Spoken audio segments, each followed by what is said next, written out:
ਬਾਦਲ ਸਾਹਿਬ ਕਿਹੜੀਆਂ ਗੱਲਾਂ ਲੱਗਦੀਆਂ ਨੇ, ਕਿਹੜੀਆਂ ਆਦਤਾਂ ਲੱਗਦੀਆਂ ਨੇ ਜਿਹੜੇ ਪੰਜਾਬ ਦੇ ਸਿਆਸਤਦਾਨਾਂ ਨੂੰ ਅਪਣਾਉਣੀਆਂ ਚਾਹੀਦੀਆਂ ਨੇ ਪ੍ਰਕਾਸ਼ ਸਿੰਘ ਬਾਦਲ ਦੀਆਂ? ਸਾਰੀਆਂ ਹੀ ਸਿੱਖਣ ਵਾਲੀਆਂ ਜੀ ਅੱਜ ਦੇ ਦਿਨ ਤਾਂ।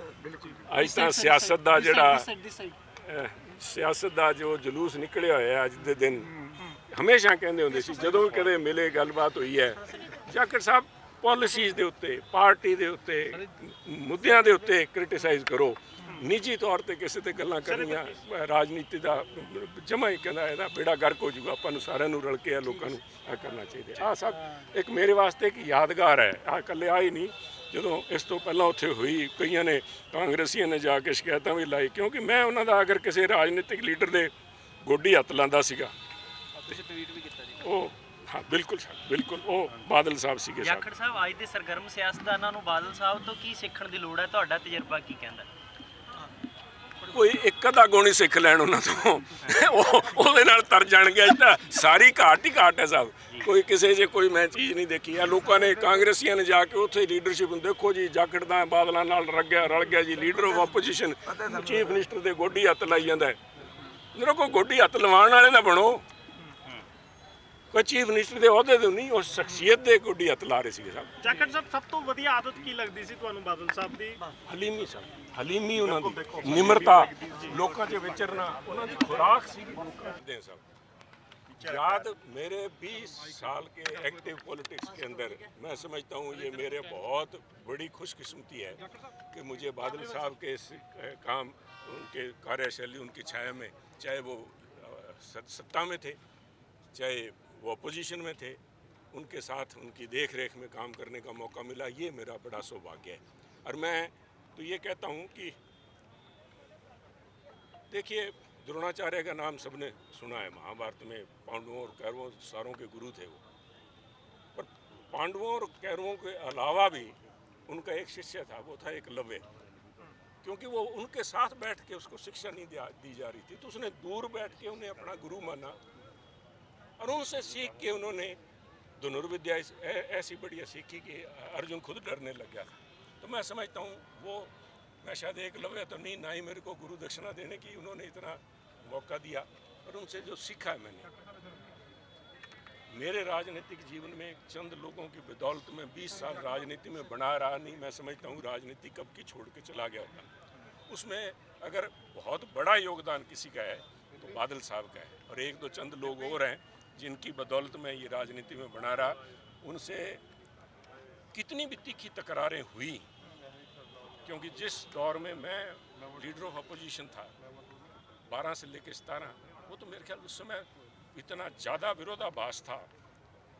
उस समय भी बड़ी तीखी तकरारों के बावजूद उनका मेरी तरफ लगाव, उनका स्नेह, उनका आशीर्वाद वो बना रहा। कभी भी राजनीति, हमारे निजी संबंधों के बीच में कभी अड़चन नहीं बनी, और वो ध्यान रखते थे। जिस बात का मैं बार बार ये जिक्र करना चाहूँगा कि जब प्रधानमंत्री आए 2012 में, 12-13 के बीच में जब बरसात बड़ी हुई थी, और मालवा क्षेत्र में, मुक्तसर एरिया में पानी, क्योंकि पहले ही वहाँ पे सेम की समस्या है, वाटर लॉगिंग की, तो पानी घुटनों तक खड़ा हो गया, लाखों एकड़ तबाह हो गए। तो गवर्नर साहब ने खाना दिया था prime minister doctor Manmohan Singh को। डॉक्टर मनमोहन सिंह के खाने पे पहले लीडर ऑफ अपोजिशन के तौर पे मैं 5 मिनट पहले पहुंचा, और बादल साहब मेरे से भी पहले गवर्नर हाउस के वहाँ पे मौजूद थे। मेरे से कुछ क्या हो गया, और उन्होंने, क्योंकि अखबारों में फोटो वगैरह देखी थी कि जाखड़ साहब तुसी भी देख के आए हो उत्थे कितना नुकसान हुआ उस इलाके 'च। मैं कहा साडा थोड़ा एको इलाका है, मलोट गिदड़वा, सारा वो इलाका जो तबाह हो गया, सेम करके बलूआना वो औरतें मार सी। तो मैं कहा जी अज बड़ा मौका है, प्रधानमंत्री आ रहे हैं तो गल ਉਹਨਾਂ ਨਾਲ ਕਰੀਏ। ਕਹਿੰਦਾ ਤੁਸੀਂ ਕਰੋਗੇ? ਮੈਂ ਕਿਹਾ ਬਿਲਕੁਲ ਕਰੂੰਗਾ। ਉਹਨਾਂ ਦਾ ਬਾਦਲ ਸਾਹਿਬ ਦਾ ਬੜਪਨ ਦੇਖੋ, ਜਦੋਂ ਪ੍ਰਧਾਨ ਮੰਤਰੀ ਆਏ ਡਰਾਇੰਗ ਰੂਮ 'ਚ ਬੈਠੇ, ਨੈਚੁਰਲੀ ਐਜ਼ ਏ ਕਰਟਸੀ ਵੱਡੇ ਸੀਗੇ, ਮੁੱਖ ਮੰਤਰੀ ਸੀ, ਉਹਨਾਂ ਨੇ ਉਹਨਾਂ ਨਾਲ ਗੱਲ ਚਾਲੂ ਕੀਤੀ, ਪਰ ਬਾਦਲ ਸਾਹਿਬ ਨੇ ਕਿਹਾ ਨਹੀਂ। ਬਾਦਲ ਸਾਹਿਬ ਕਹਿੰਦੇ ਡਾਕਟਰ ਮਨਮੋਹਨ ਸਿੰਘ ਜੀ, ਜਾਖੜ ਸਾਹਿਬ ਕੁਝ ਕਹਿਣਾ ਚਾਹੁੰਦੇ ਸੀ। ਨੈਚੁਰਲੀ ਮੈਂ ਡਾਕਟਰ ਮਨਮੋਹਨ ਸਿੰਘ ਨੂੰ ਰਿਕੁਐਸਟ ਕੀਤੀ ਵੀ ਸਾਡਾ ਜਿਹੜਾ ਹਾਲ ਹੈ, ਤੇ ਸਟੇਟ ਕੋਲ ਇੰਨਾ ਸਰਮਾਇਆ ਹੈ ਨਹੀਂ, ਸਾਡੇ ਕੋਲ ਵਸੀਲੇ ਹੈ ਨਹੀਂ ਵੀ ਅਸੀਂ ਆ ਸੇਮ ਦੀ ਸਮੱਸਿਆ ਆਪਣੇ ਤੌਰ ਤੇ ਹੱਲ ਕਰੀਏ, ਤੇ ਤੁਹਾਨੂੰ ਬੇਨਤੀ ਹੈ ਵੀ ਸਾਡੀ ਕੋਈ ਮਦਦ ਕਰੋ।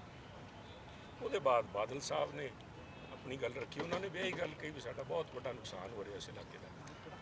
ਡਾਕਟਰ ਮਨਮੋਹਨ ਸਿੰਘ ਹੱਸ ਕੇ ਬੋਲੇ, ਕਹਿੰਦੇ ਬਾਦਲ ਸਾਹਿਬ ਤਜਰਬਾ ਤਾਂ ਤੁਹਾਡਾ ਬਹੁਤ ਜ਼ਿਆਦਾ ਹੈ, ਰਾਜਨੀਤੀ 'ਚ ਮੇਰੇ ਨਾਲੋਂ ਬਹੁਤ ਜ਼ਿਆਦਾ ਹੈ, ਪਰ ਮੇਰਾ ਜਿੰਨਾ ਕੁ ਮੈਂ ਦੇਖਿਆ ਆਪਣੇ ਰਾਜਨੀਤਿਕ ਜੀਵਨ ਦੇ ਅੰਦਰ, ਮੈਂ ਪਹਿਲੀ ਵਾਰੀ ਦੇਖ ਰਿਹਾ ਵੀ ਇੱਕ ਮੁੱਖ ਮੰਤਰੀ ਤੇ ਉਹਦੇ ਨਾਲ ਲੀਡਰ ਆਫ ਆਪੋਜੀਸ਼ਨ ਦੋਨੋਂ ਇਕੱਠੇ ਆ ਕੇ ਇੱਕੋ ਮਸਲੇ ਦੇ ਉੱਤੇ ਪੈਰਵਾਈ ਕਰ ਰਹੇ ਹੈ। ਮੈਂ ਕਿਹਾ ਸਰ ਮੈਂ ਕੋਈ ਨਾ ਕਾਂਗਰਸ ਦੀ ਗੱਲ ਕਰ ਰਿਹਾ, ਨਾ ਮੈਂ ਅਕਾਲੀਆਂ ਦੀ ਗੱਲ ਕਰ ਰਿਹਾ, ਨਾ ਬਾਦਲ ਸਾਹਿਬ ਦੀ, ਨਾ ਸੁਨੀਲ ਦੀ, ਮਸਲਾ ਪੰਜਾਬ ਦਾ ਹੈ। ਉਹਦੇ ਬਾਅਦ ਅਸੀਂ ਖਾਣੇ ਤੇ ਚਲੇ ਗਏ, ਫਿਰ ਡਾਕਟਰ ਸਾਹਿਬ ਨੇ ਡਾਕਟਰ ਮਨਮੋਹਨ ਸਿੰਘ ਨੇ ਕਿਹਾ ਕਰਾਂਗੇ ਬਾਅਦ 'ਚ ਕੁਝ ਦਿਨਾਂ ਬਾਅਦ ਫੋਨ ਆਇਆ ਬਾਦਲ ਸਾਹਿਬ ਦਾ ਮੇਰੇ ਕੋਲ, ਕਹਿੰਦੇ ਜਾਖੜ ਸਾਹਿਬ ਉਹਨਾਂ ਦਾ ਕਹਿਣ ਦਾ ਤਰੀਕਾ ਦੇਖੋ, ਉਹਨਾਂ ਤੋਂ ਸਿੱਖਣ ਵਾਲੀਆਂ ਗੱਲਾਂ। ਕੌਣ ਸੁਨੀਲ ਜਾਖੜ, ਕੀ ਉਹਨਾਂ ਨੂੰ ਸੁਨੀਲ ਜਾਖੜ ਦੀ ਲੋੜ ਸੀ? ਡਾਕਟਰ ਮਨਮੋਹਨ ਸਿੰਘ ਨੇ ਵੈਸੇ ਪੰਜਾਬ ਕਰਨੀ ਹਮੇਸ਼ਾ ਖੁੱਲ੍ਹੇ ਗੱਫੇ ਰੱਖੇ। ਉਹਨਾਂ ਦਾ ਫੋਨ ਆਇਆ ਕਿ ਜਾਖੜ ਸਾਹਿਬ ਆਪਾਂ ਦੋਨਾਂ ਨੇ ਮਿਲ ਕੇ ਬੇਨਤੀ ਕੀਤੀ ਸੀ ਡਾਕਟਰ ਮਨਮੋਹਨ ਸਿੰਘ ਨੂੰ, ਉਹਨਾਂ ਨੇ ਆਪਣੀ ਮੀਟਿੰਗ ਫਿਕਸ ਕੀਤੀ ਹੈ, ਦਿੱਲੀ ਬੁਲਾਇਆ ਆਪਾਂ ਨੂੰ, ਤੇ ਆਪਾਂ ਚੱਲ ਕੇ ਤੇ ਪਹਿਲਾਂ ਡਾਕਟਰ ਮਨਟੇਕ ਸਿੰਘ ਨੂੰ ਮਿਲਣਾ, ਫਿਰ ਉਹਨਾਂ ਨੂੰ ਮਿਲਾਂਗੇ, ਤੁਸੀਂ ਚੱਲੋਗੇ ਨਾਲ? ਆਪਾਂ ਇਕੱਠਾ ਕੰਮ ਕੀਤਾ ਸੀ।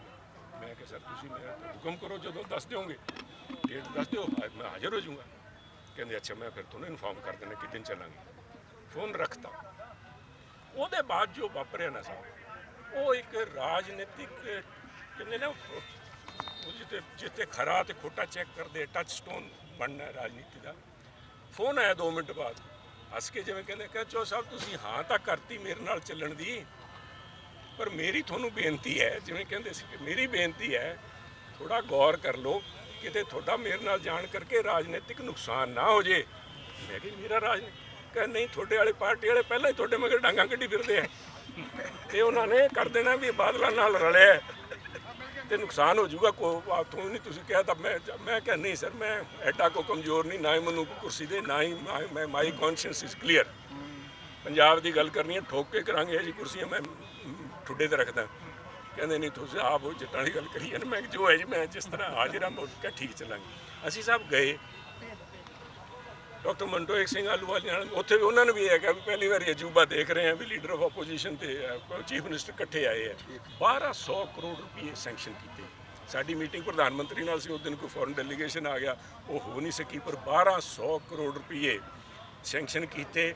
ਉਹ ਬਾਦਲ ਸਾਹਿਬ ਦੇ ਮੂੰਹ ਨੂੰ, ਪੰਜਾਬ ਨੂੰ, ਡਾਕਟਰ ਮਨਮੋਹਨ ਸਿੰਘ ਦੀ ਫਰਾਖ ਦਿਲੀ ਨੂੰ ਸੀਗੇ, ਪਰ ਮੇਰੇ ਵਰਗੇ ਬੰਦੇ ਨੂੰ ਉਹਨਾਂ ਨੇ ਅਹਿਸਾਸ ਬਾਦਲ ਸਾਹਿਬ ਨੇ ਕਰਵਾਇਆ ਵੀ ਤੁਹਾਡੇ ਦੇ ਆਪਣੇ ਇਕੱਠੇ ਸਹਿਯੋਗ ਕਰਕੇ, ਕਿਉਂਕਿ ਮੈਨੂੰ ਉਹ ਦਿਨ ਵੀ ਯਾਦ ਹੈ, ਇਲਾਜ ਜੀ ਤੁਸੀਂ ਖੜੇ ਹੋ, ਤੁਹਾਨੂੰ ਪਤਾ ਇੱਕ ਦਿਨ ਸਾਡੇ ਵਾਲੇ ਵੱਡੇ ਲੀਡਰ ਜਿਹੜੇ ਉਦੋਂ ਮੇਰੇ ਤੋਂ ਪਹਿਲਾਂ ਲੀਡਰ ਆਫ ਆਪੋਜੀਸ਼ਨ ਸੀਗੇ 7 ਤੋਂ ਲੈ ਕੇ 12 ਤਾਈਂ, ਉਹਨਾਂ ਨੇ ਕਹਿਤਾ ਸੀ ਵੀ ਬਾਦਲ ਸਾਹਿਬ ਜੀ ਤੁਹਾਨੂੰ ਕੋਈ ਪੈਸਿਆਂ ਦੀ ਲੋੜ ਹੋਵੇ ਤਾਂ ਅਸੀਂ ਤੁਹਾਡੇ ਨਾਲ ਚੱਲਾਂਗੇ ਡਾਕਟਰ ਮਨਮੋਹਨ ਸਿੰਘ ਕੋਲ। ਤੇ ਉਹਨਾਂ ਨੇ ਕਿਹਾ ਸੀ ਬੀਬੀ ਜੀ ਜਾਣ ਦਿਓ, ਮੈਨੂੰ ਲੋੜ ਨਹੀਂ ਕਿਸੇ ਸਿਫਾਰਿਸ਼ ਦੀ, ਮੈਂ ਆਪੇ ਲੈ ਕੇ ਆਉਂਗਾ। ਦੇਖੋ ਕਿੰਨਾ ਫਰਕ ਹੈ ਸਾਨੂੰ। ਉਹਨਾਂ ਨੇ ਚੱਲ ਕੇ ਸੁਨੀਲ ਨੂੰ ਕਿਹਾ ਚੱਲੀਏ, ਲੈ ਕੇ ਆਏ, ਉਸ ਗੱਲ ਦਾ ਉਹਨਾਂ ਨੇ ਸਨਮਾਨ ਕੀਤਾ, ਅਸੈਂਬਲੀ 'ਚ ਕਿਹਾ। ਉਹ ਯਾਦਾਂ ਮੈਂ ਨਾਲ ਲਈ ਫਿਰਦਾ ਅੱਜ ਵੀ। ਮੈਂ ਉਹ ਜਿਹੜੀ ਫੋਟੋਗ੍ਰਾਫ ਹੈ ਜਿਹੜੀ ਉਸ ਟਾਈਮ ਸਾਡੀਆਂ ਮੁਲਾਕਾਤਾਂ ਹੋਈਆਂ, ਕੱਲ੍ਹ ਵੀ ਇਸੇ ਮਸਲੇ ਨੂੰ ਲੈ ਕੇ ਮੈਂ ਟਵੀਟ ਕੀਤਾ, ਚੰਗਾ ਤੁਸੀਂ ਹੁਣ ਗੱਲ ਕਰੀ ਜਾਣਾ, ਮੈਂ ਹੁਣੇ ਤੁਹਾਨੂੰ पार्टी नहीं साहब, पार्टी की गल नहीं, बादल साहब का उन्होंने मुँह गल कहनी कोई। जाखड़ साहब आज आप उस बात को याद करना चाहोगे जो कि बादल साहब कहते थे चौधरी साहब जितना बोलना चाहते हैं इनको बोलने का समय दिया जाए। मैं कहता हूँ सर एक ही दफ़ा उन्होंने हमेशा जब को टोकने में लगता था उनकी अपनी तरफ से, जैसे क्योंकि सत्ता देर में थे अपोजिशन, हमने तो नुक्ताचीनी करनी थी, तो कोई बीच में बोलता अकाली या बीजेपी साथी तो कहते बैठ जाओ, चौ साहब की गल सुननी है, मैं बैठ जाओ। एक ही दफ़ा हुआ जब वो नीली सूंडी वाला, मैं उसको नीली कहता हूँ जिसको वाइट फ्लाई कहते हैं, तो वाइट फ्लाई वाले उस चक्कर में जब मैं बोला, तो जब मैं बोल के ख़त्म बैठा, किसी ने नहीं टोका, ना बादल साहब बैठे थे, बड़े गौर से सुनते रहे, खड़े होकर। फिर उस समय शायद निकालो साहब नहीं थे, अपने यही थे, नहीं कालो साहब से नहीं 12 च अपने आ सी। तो कहते स्पीकर साहब अज तुसी जाखड़ साहब ते कुछ ज़्यादा ही मेहरबान हो गए, 1.5 घंटे बोलने का टाइम देता तो माड़ा मोटा सानू भी दे दिया करो। देखो कहने का तरीका साहब उनका कभी भी हर किसी दी सुनते सी, इसे करके कहा जाता है कि ਇਹੋ ਜਿਹਾ इंस्टीट्यूट सी बादल साहब कि हर किसी ने उन्हां तो सिखण दी कोशिश की है। बिल्कुल साहब, मैं कह के हटिया भी मैं उन्हां वास्ते इकलव्य हाँ जी, मैं दूरों बैठ के सीखिया, क्योंकि मैं राजनीतिक विचारधारा जिहदे नाल जुड़े सीगे, अकाली विचारधारा नाल मेरे फर्क सीगे, पर बादल साहब नूं गुरु मनण च मैनूं ਕਿਸੇ ਕਿਸਮ ਦਾ ਕੋਈ ਹੈ ਨਹੀਂ ਉਹਨਾਂ ਤੋਂ। ਜੋ ਹਲੀਮੀ ਹੈ, ਜਿਹੜੀ ਉਹਨਾਂ ਦਾ ਨਿਮਰਤਾ, ਦੇਖੋ ਸਭ ਆ ਫੋਟੋਗ੍ਰਾਫ।